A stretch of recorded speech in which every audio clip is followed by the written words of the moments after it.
And so we're talking today on Plato on the good life. So my plan is to exposit what Plato sets out in his, arguably one of his most famous works, the Gorgias, where, now hang on, it's going to get confusing. Plato writes through the character named Socrates. So Socrates was a philosopher, yes, but he never wrote anything.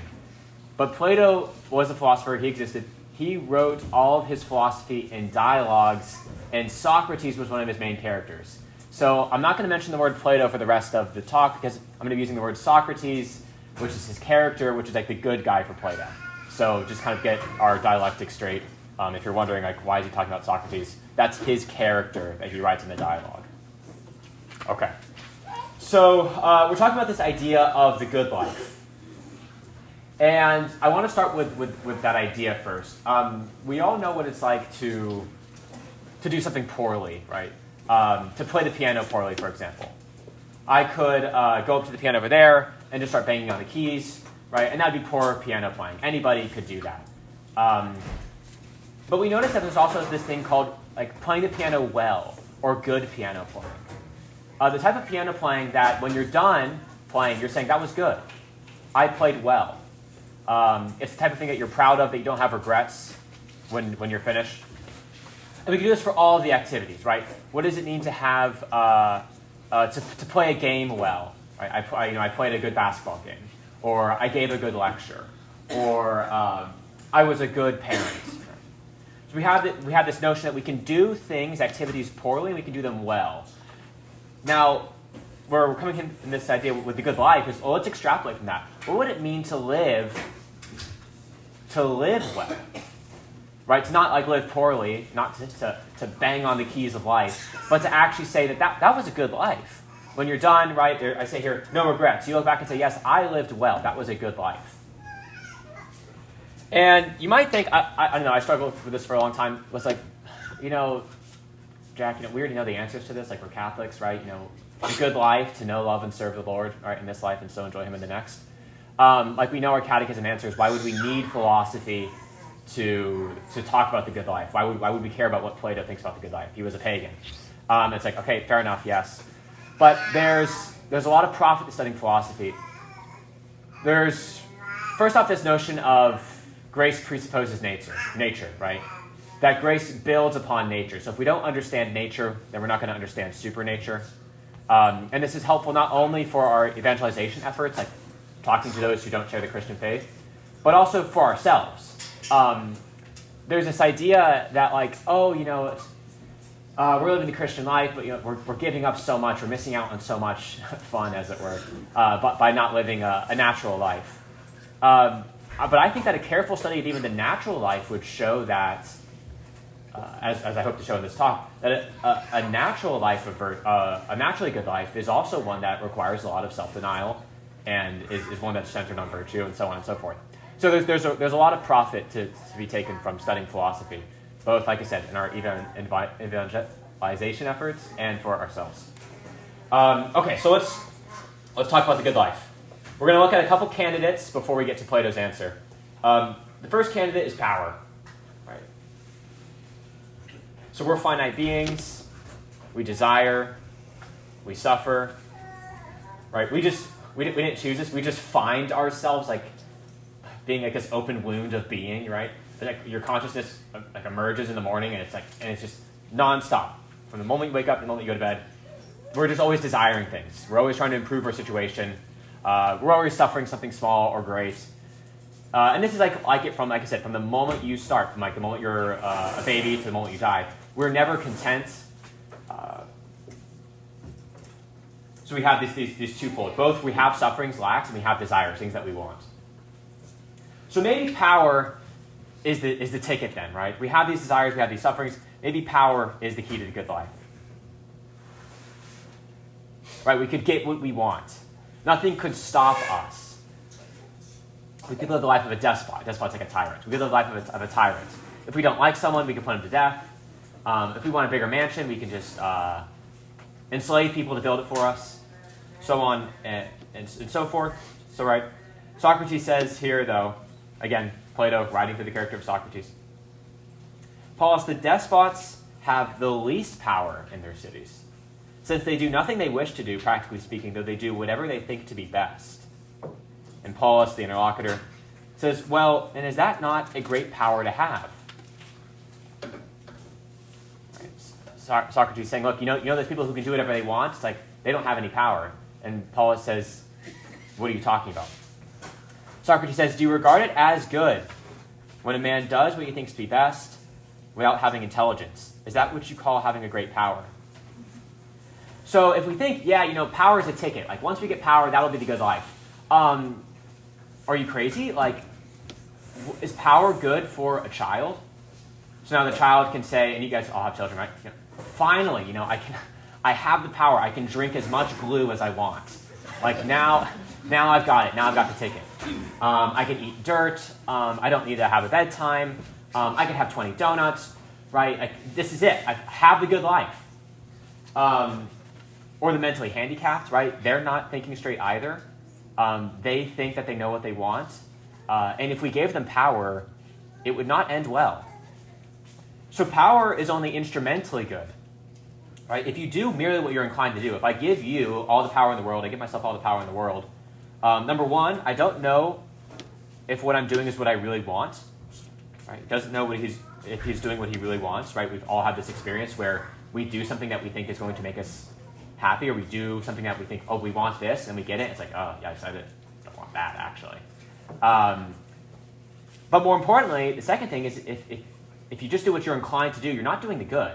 You're just doing whatever you're inclined to do at that moment, and that's not the good, right? As we've seen with the child or the mentally handicapped. Now you might say, like, oh, that's for like those periphery cases, but for me, I know what I want. So if you give me power, it'd be good. The child doesn't think that his desires are crazy, right? The mentally handicapped person doesn't think that his desires are totally self-destructive. So how do we know that we're not in that position?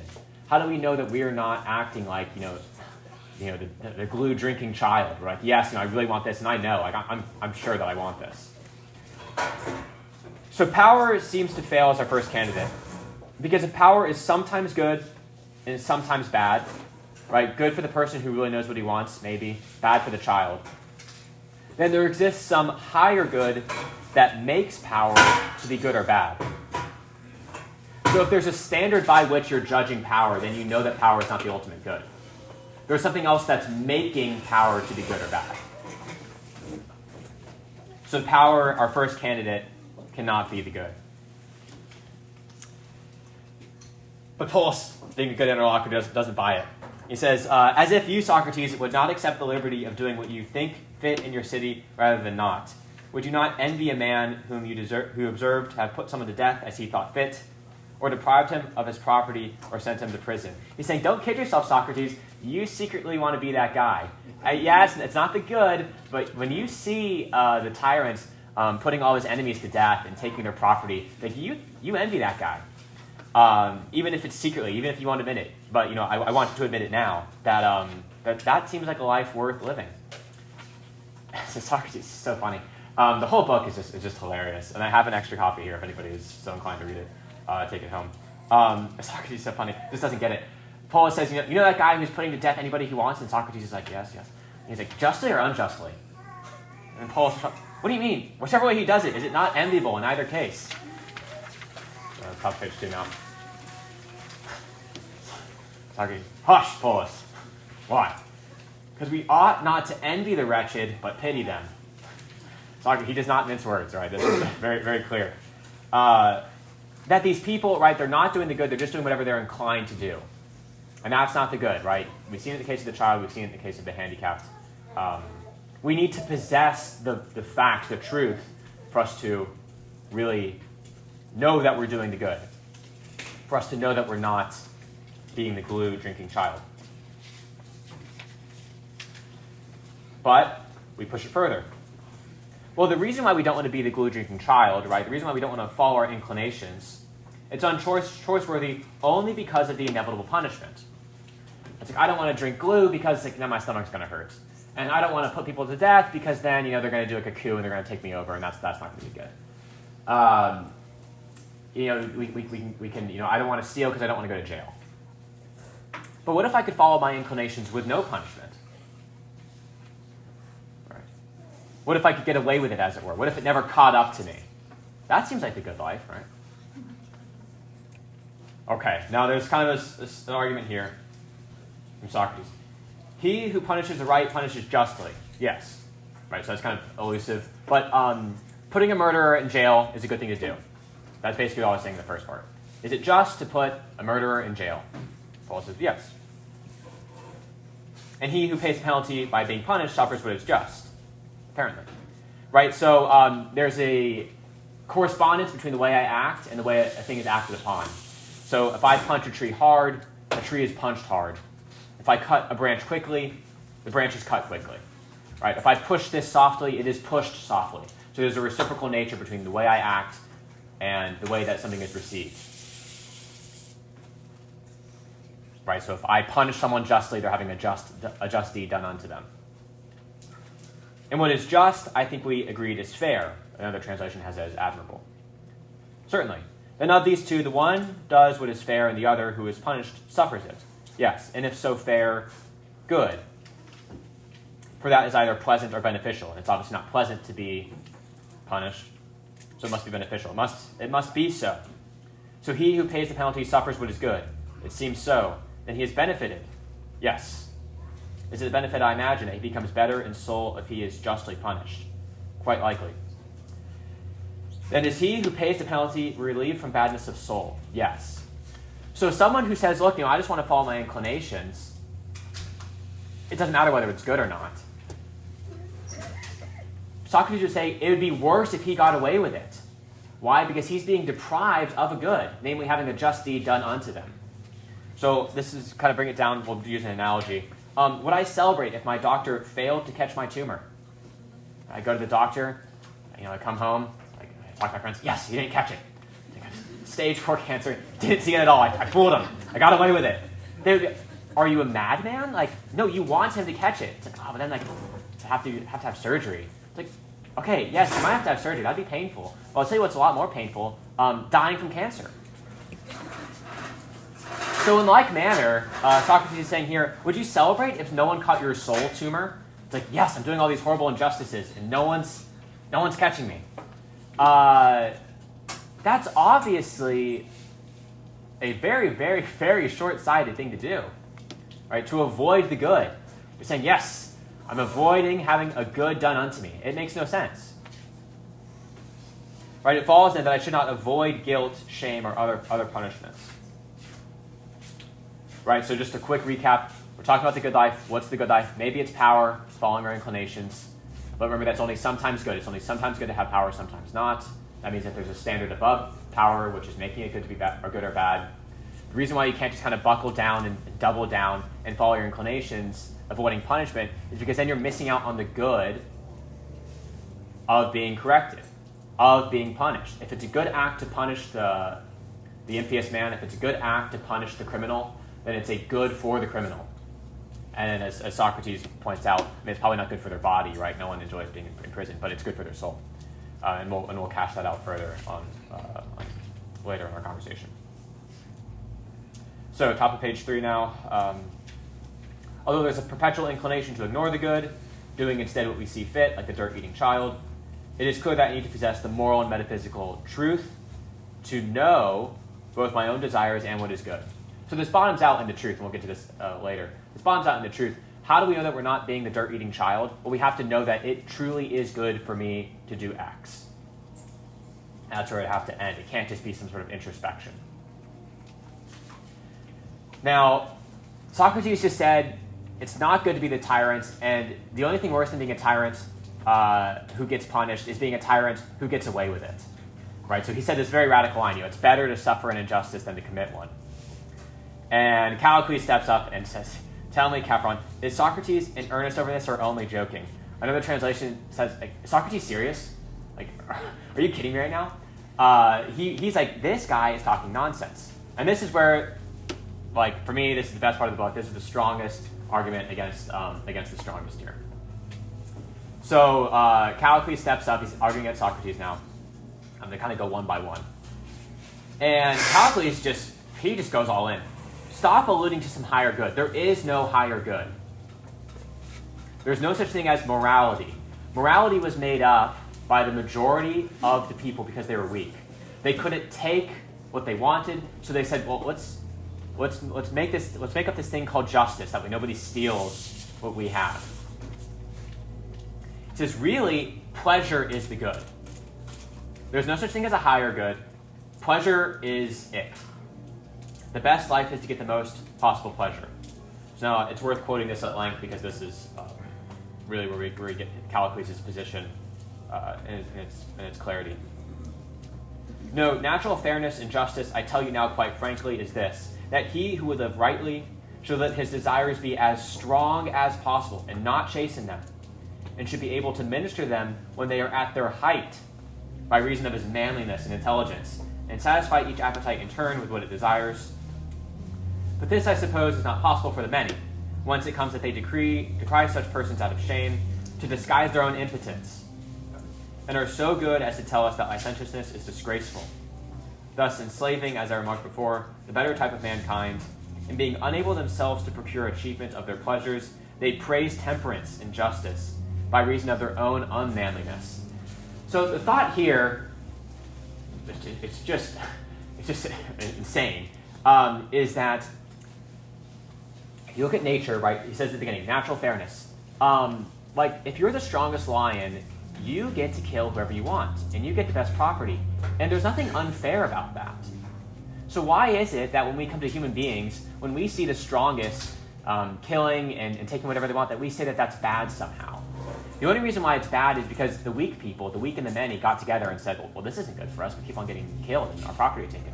So let's create this thing called temperance. And we'll praise those who are temperate. And then we'll shame people, and as Callicles would say, we'll enslave them to think that they must be temperate. So morality is just this big con by the weak and the many so that they can live in peace. Right. Their own unmanliness. But Callicles says, really, morality is that the stronger person should take more. That's just what nature prescribes. We see it everywhere. For some reason, we get weird when we get to the human race. But we ought not. We should follow nature. Socrates, again, he's just hilarious. So he says, so these people, there's no need of ruling oneself. It's just other people. And in Callicles, what do you mean by one who rules himself? Nothing recondite. Merely what most people mean. One who is temperate and self-mastering, ruler of the pleasures and desires that are in himself. You will have your pleasantry. You mean the simpletons by the temperate. So Socrates says, are they self-controlled? And Callicles is like, do you mean, are they idiots? No, they're not idiots. Did you not hear what I said? They take what's more. They don't listen to anybody, right? They kill whoever they want, and they take all the property, because that's just what nature prescribes. That's natural goodness. So Socrates, right, everyone gets the point. Right? You really push it to its limits.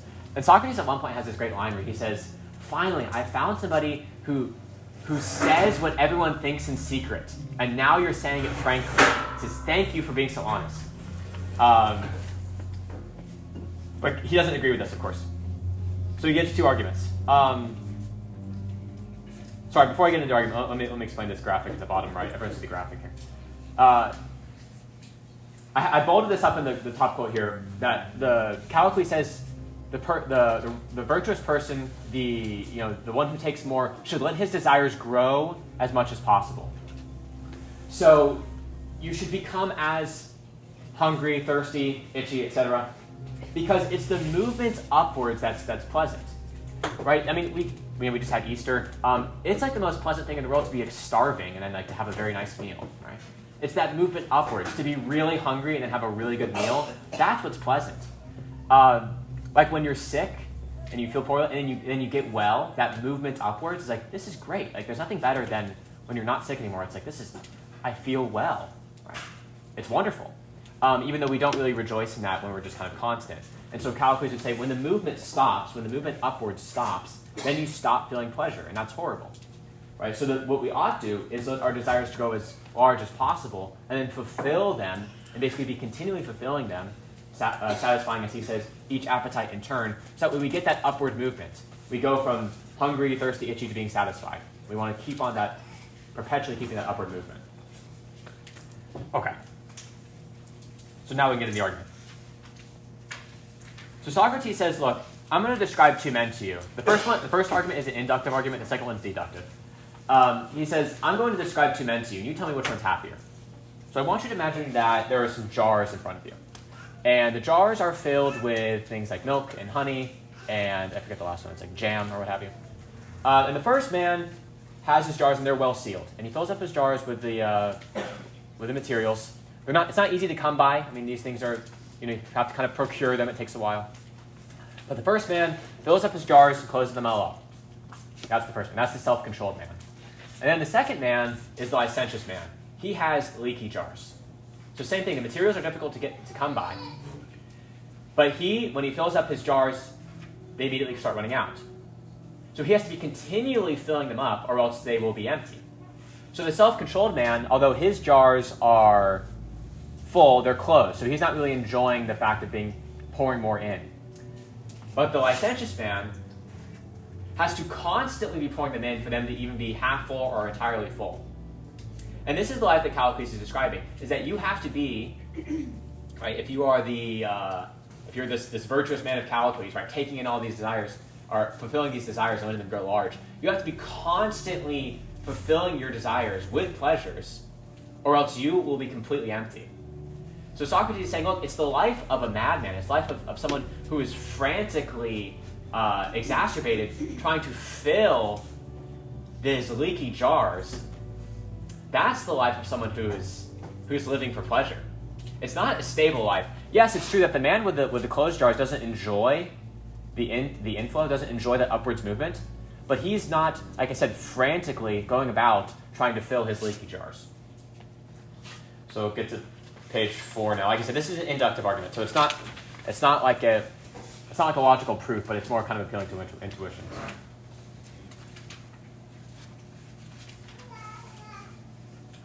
So he brings in this third category in the Republic called the up. Right. Earlier, he says, when you're going from the down to the up, you're actually not even going to the up, you're going to the middle. When you're being sick and then getting better, you're just going back to the middle. When you're being hungry and then satisfying yourself, you're going not from the down to the up, but from the down to the middle. So this is still elusive. You can look at the organizer here, the graphic. And he says, yes, it's true that when there's movement from the down to the middle, there's pleasure. Right? That upward movement is pleasureful. But then it goes away when there's rest. But that's only because you're going from the down to the middle. If you go from the middle to the up, then there's pleasure even if there's no movement. And the reason for this is that the middle is like material things, like food or scratching the itch or whatever. Those are by their very nature things that pass away. So if you go from the down to the middle, you're filling yourself with something that doesn't really last. Even if it's for as long as you last, right? It's by its very nature, its ontology, its being is a finite being. But if you go from the middle to the up is the eternal things like justice, things like contemplation, things like math. Plato was kind of weird. Is like into math, Pythagoras, this sort of thing. But like math is eternal. So math is the up. You can think about that, students, next time you're in math class. Like, I'm going to the up. I should be really happy. So this is like, I quote this whole thing at length because this quote is just wild. Socrates says, therefore, those who have no experience of reason or virtue, but are always occupied with feast and the like, are brought down and then back up to the middle, as it seems, and wander in this way throughout their lives, never reaching beyond this to what is truly higher up, never looking up at it or being brought up to it. And so they aren't filled with that which really is, and never taste any stable or pure pleasure. Instead, they always look down at the ground like cattle, and with their heads bent over the dinner table, they feed, fatten, and fornicate. To outdo others in these things, they kick and butt them with iron horns and hooves, killing each other because their desires are insatiable. For the part that they're trying to fill is like a vessel full of holes, right? That's the leaky jars. And neither it nor the things they're trying to fill it with are among the things that are. And then Glaucon, this is like one of the most terrifying lines in all of Plato. Socrates, you've exactly described the life of the majority of people, just like an oracle. So he's saying, look, Callicles, the life that you're describing of this virtuous man, like the lion who takes whatever he wants, that's a man who is like bound hand and foot to live a life of a slave to his passions, to filling leaky jars, going from the down to the middle, down to the middle, down to the middle. Right? Yes, that upward movement is pleasant. No one's denying that. But it's the fact that you're setting yourself up for misery, for a lifetime of misery, because it's an impossible task to keep yourself perpetually going from the down to the middle.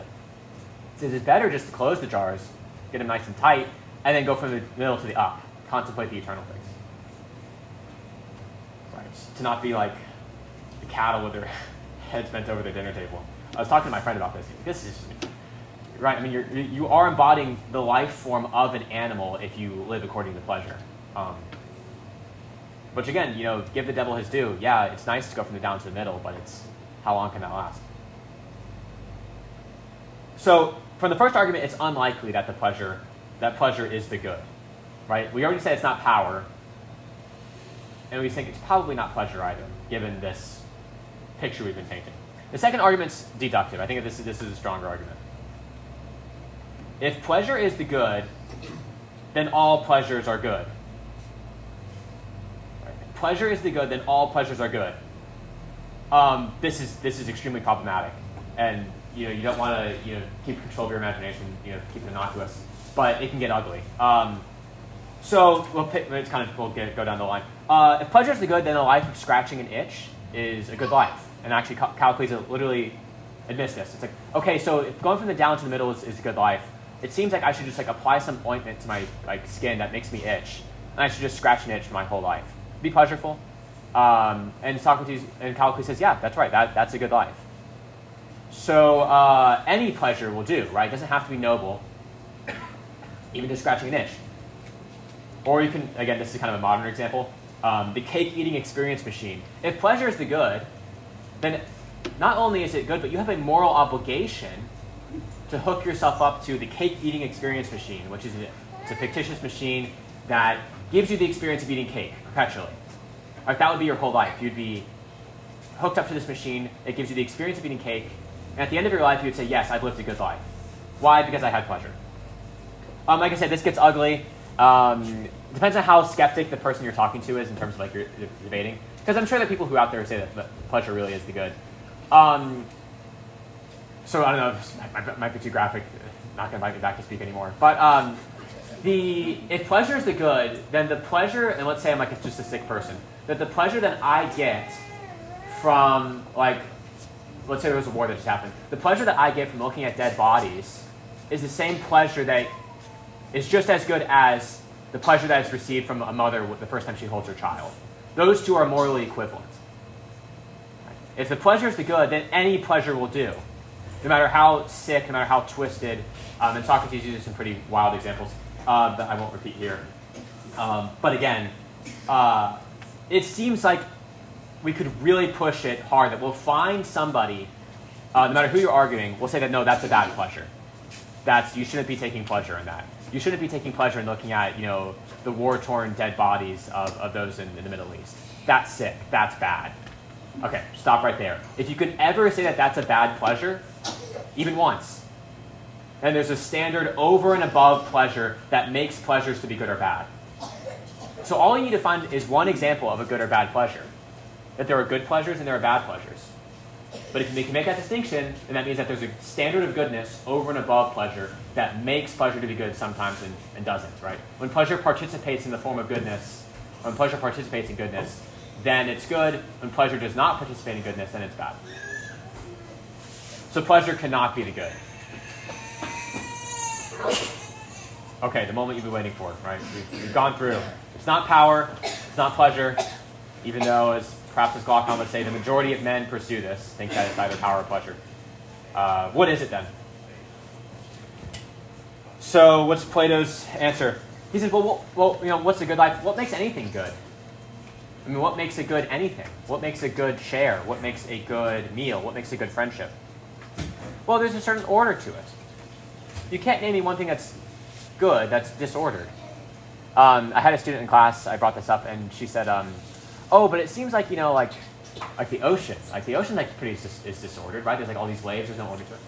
And I said, okay, this is a great example, but there might not be an order on the first glance of it, but, scientists will tell you there is, an order with, the way the molecules are interacting and so on and so forth.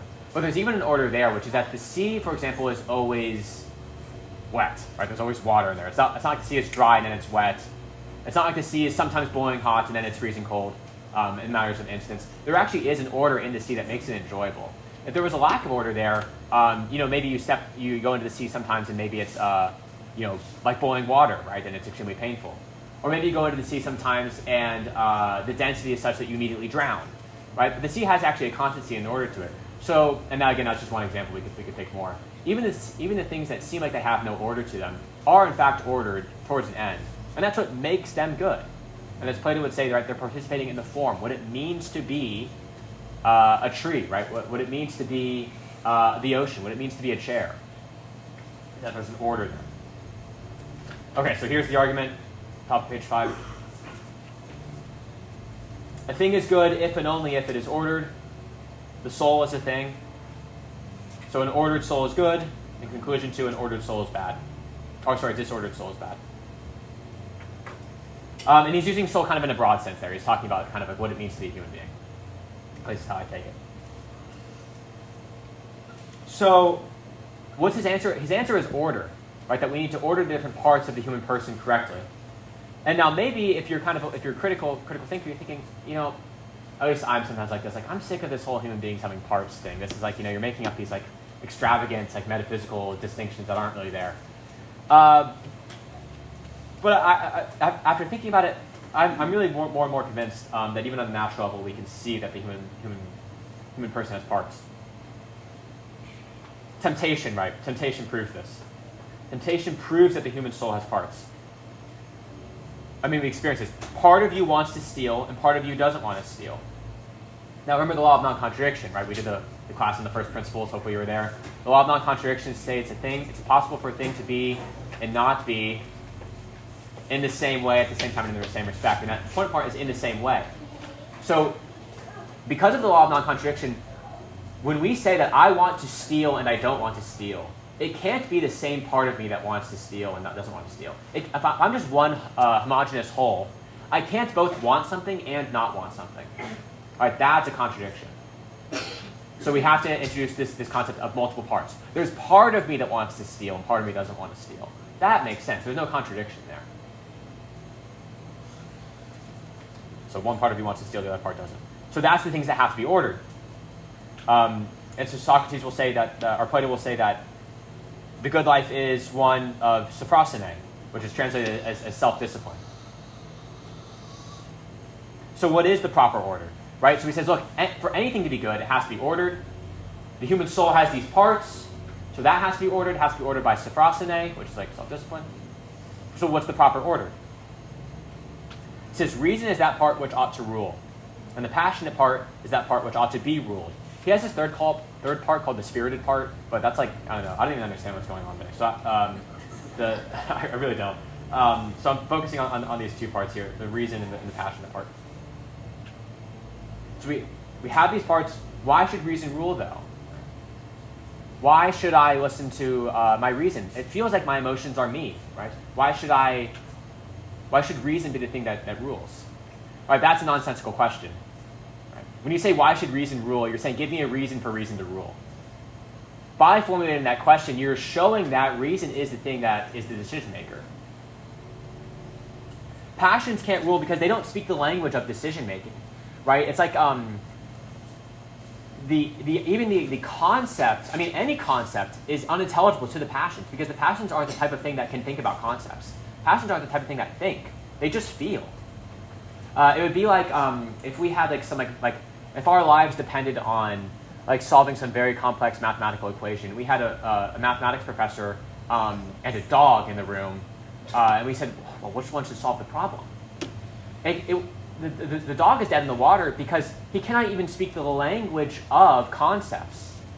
So in the same way, the passions can't rule because they don't speak the language of ruling, namely following reasons, making decisions. They just are, they're repetitive. They just feel, right? It's just volitional. So, for a thing to be good, it has to be ordered. Human soul has parts. Reason has to rule. Why? Because it's the only thing that can rule, right? Our own being, our own ontology bears witness to morality, right? You can close your eyes and introspect and realize because I'm this type of thing, my reason has to rule. It's a true like metaphysical limit. There's this horrible kind of like modernist idea that like the world and yourself, and we're seeing this play out, is like some sort of like blank canvas, and you can do whatever you want on it. Like you can exert your will on this gray matter of the world and make of whatever beautiful rainbow you want. And you can maybe even sometimes see this like in Kant. But I think introspection here would say that, and Kant would agree with this, when we even look at the fundamental structure of our own being, it bears testimony to how we ought to act. The world is actually not a blank slate. The world is constricted and construed in such a way that there's only certain acts that are acceptable. And we don't need anybody else to tell us that. Our own being bears witness to that. So reason ought rule. But how should reason rule? Well, reason should respond to reasons. Right? Reason should not be taking its cues from the appetites. Why? We just covered that, right? Because the appetites want to eat glue and they want to have bad pleasures. So reason should respond to reasons, and there are good reasons and there are bad reasons. What makes the good reasons good? Well, truth is what makes the good reasons good. So now, this is it. Here's the thesis. What is the good life? The good life is the ordered soul living in accordance with the truth. Why? Because for anything good, it has to be ordered. The human soul has parts. The human being has parts. The part that ought to rule, the part that ought to be first in that order, is reason. Reason responds to reasons. Those reasons have to be good reasons. What makes a reason to be good is truth. Right? So when we are living in our order, in accordance with the truth, then we're living a good life. Now, just kind of close up. How much is time? A little over. What about good pleasure? Like, it seems like pleasure is a part of the good life. What about that, Socrates? Do you have nothing to say? Now remember, the passionate part is the part that's ruled. Okay? So as such, the passions are satisfied for reason's sake, which is to say for truth's sake, which is to say for goodness' sake. So when you say, what makes a pleasure to be good? Well, whether it's the pleasure is being enjoyed because reason told it so. So we actually had to say it was in one of the faith formation packets. It said never do anything on impulse. I thought that was great. It's something that probably Plato would say. Not that I judge what saints say by light of what Plato says, but it's kind of nice when they harmonize. Is that when your appetites are steering the ship, you're doing something fundamentally disordered. You're doing something fundamentally nonsensical. You're actually violating the own ontology of your being, right? The own structure of what it means to be you. So the passions need to be ruled. So what makes a pleasure good is if the passions kind of get the okay from reason. I had a professor once who said it's like the dogs. Like the passions are dogs, and if the dogs do whatever they want, then they're not doing what's right. But if they kind of check in with their master, like wait, can I eat this steak? And the reason's like yes, you can eat the steak. That's a good pleasure. Why? Because it's passions acting as passions, acting as the thing that's ruled by reason. So let's just say, like I said, they're satisfied for reason's sake. They're satisfied for goodness' sake. They're satisfied for the truth's sake. Last quote here, very edifying. Socrates, as he's being basically tried before his execution. For I go about doing nothing else than urging you, Athenians, young and old, not to care for your persons or your property more than the perfection of your souls, or even as much. Okay, so that's Plato and the Good Life. Okay, questions?